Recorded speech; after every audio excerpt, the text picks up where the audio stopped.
All finished? Great. Let's get started on the course material. Section 1. Beliefs. Workers are often faced with a wide variety of working conditions that contain risks. In these varied working conditions, it's imperative that the risks are assessed correctly before work begins.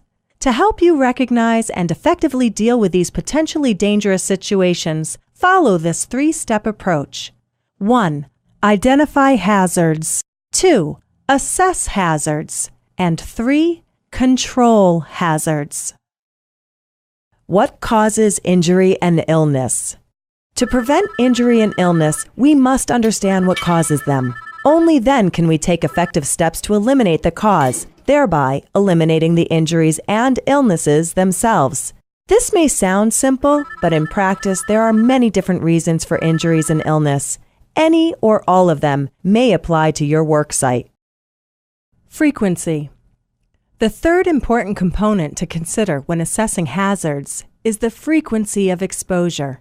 Frequency of exposure is determined based on the length of time the worker or workers are exposed to the hazard or risk. It can range from minutes to hours to days to weeks or even to years. To help you better understand the concept of frequency of exposure, consider a main street near your home or office. If you only cross the street once, how likely is it that an incident will occur?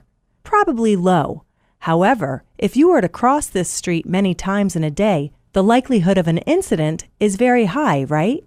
As you can see from this example, you are more likely to be involved in a serious incident as the frequency of the activity increases.